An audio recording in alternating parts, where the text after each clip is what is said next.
وکالتدار آید به حقوق انسان در تاجیکستان امید بابازاده امروز 18 ایول در نشست خبریش گفت عریضه سورنیسا جرایوه همسر محمد علی حید سابق معاون رئیس حزب نهضت اسلامی تاجیکستان را عاید شکنجه شوهرش در زندان دریافت کرده است.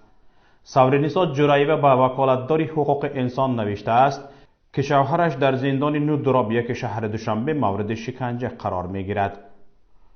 امید بابازاده گفت شکایت همسر محمد علی حید را به دادستانی کل تاجیکستان فرستاده منتظر پاسخ این نهاد هستند. طبق گفته بابازاده در 6 ماه اول سال روان به وکالتدار حقوق انسان 4 عریضه وارد شده است که شکایت سورنیسا جرایوه یکی از آنهاست. بابازاده گفت یک قسم این شکایت ها تصدیق نشده اند. باید گفت پیش از این هم چندین مراتب شکنجه شدن محمد علی حید در زندان رسانه‌ای شده بود. محمد علی حید حین واخوری و صحبت با وکیل دفاعش جمشید یاروف گفته بود که شکنجه و فشار در زندان وجود دارد و او و همراهانش را شکنجه می‌کنند. وقتی همین چیزو در آوردم پیش یعنی اونجایی که باید میمونن که تلفن نمیمونه. منم کنج تلفنم کنج رو باید شاتو زدم علی سرکاریاتش. من میدونم کی زد. خب بعد در آوردم در اون جا هست. بعد اونجا زدم. کردم اونجا در آوردم. پولم گرفتن. رینه ما گرفتن. خب چیزا گرفتن. یک تا کتابچه و درجه نمیدونم که. خیلی خلاص زورواری بود نسبت به همه شدگی این کار. مولای محمد علی هم زدگیان. عبدالقهار هم زدگیان. سید عمر داوود زدگیان. همونجا یگان کس نمیگن.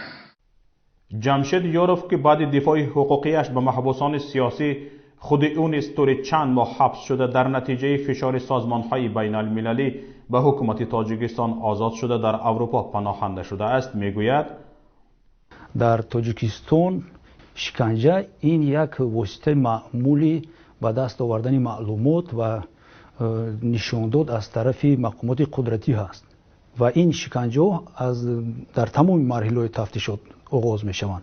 از اولی تحقیق تفتیشاتی پیشه که در دوره مرافعه سودی هم همین گپا هست و در دوره ادای جزای جنایتی.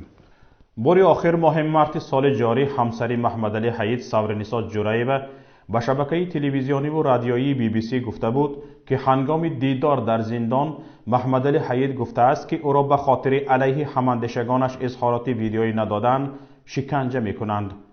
من جورابک و سورنیسا همسر محمد علی حید زندانی سیاسی که حکم ابد گرفته است هستم. ما روزی 9 مارس همراه 2 فرزندم و خوشتامانم واخوری داشتیم. واخوری ما 2 ساعت دوام کرد. بعد شوهر محمد علی حید درباره در چه شرایط قرار داشتنش به ما گفت. او در یک حجره تنگ افلاس همراه چند نفر بودیم.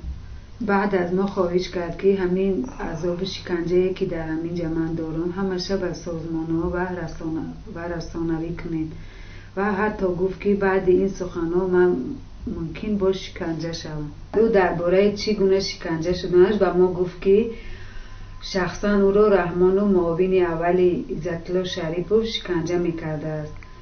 او را مجبور می‌کرده است که در نزد کامیرا ضد نهضت و رئیس او کبیری سخن کند و گوید که او یعنی شوهرم در داخل نهضت تروریستا را جمع کرده است و شوهر من از این کار دستکشی میکرده است. او را لط و کوب میکرده است. رحمانوف بسیار از همون شکایت کرد.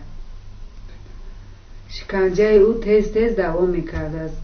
من از جامعه شهروندی، سازمان حقوق بشر، از سفارت‌های خارجی، از سازمان ملل متحد خواهش میکنم که این قضیه را پیگیری نموده و بی‌طرف نباشه. گروه کاری عاید به بازداشت‌های خودسرانه سازمان ملل متحد بعد بررسی پرونده محمد علی حید آن را غیر منصفانه و سیاسی خوانده طلب کرده بود معاون رئیس حزب نهضت اسلامی تاجیکستان محمد علی حید باید بلافاصله آزاد شود. اما مقامات تاجیکستان میگویند نمیتوانند این طلب سازمان ملل متحد را اجرا کنند. در نشست خبری اخیرش هم دادستانی کل تاجیکستان یوسف رحمان گفت جنایت‌های حیات در دادگاه ثابت شده‌اند و او آزاد نمی شود. اما نادیجده عطیبه، حامی حقوق انسان، پرزیدنت اسوسیاسیون دفاع حقوق بشر در آسیای مرکزی به پیام گفت که کمیسریت حقوق بشری سازمان ملل متحد را 18 نفر کارشناسان بهترین جهان نمایندگی می کنند و آنها پرونده را موشکافانه می سنجند. نادیده گرفتن نتیجه سنجش آنها درباره بیگناه دانستن محکوم شده پیامدش این دچار شدن به تحریم های گوناگون خواهد بود. Комитет ООН по правам человека представляют 18 независимых международных экспертов. Понимаете, это люди, не которых правительство выдвигает, а их выдвигают на конкурсной основе как самых лучших международных экспертов. Они абсолютно независимы от всех правительств, они опираются только на свои профессиональные знания. И вот эти 18 экспертов принимают решения. И если в отношении этих людей принято решение пересмотреть или отменить приговор и пересмотреть его и так далее, то Таджикистан, ратифицировав эту конвенцию, обязан это сделать. А если он этого не делает, то я вам уже объяснила еще раз, да, что возникает политическое, недоверие к этому политическому режиму, и уже как самая высокая степень недоверия – это санкции.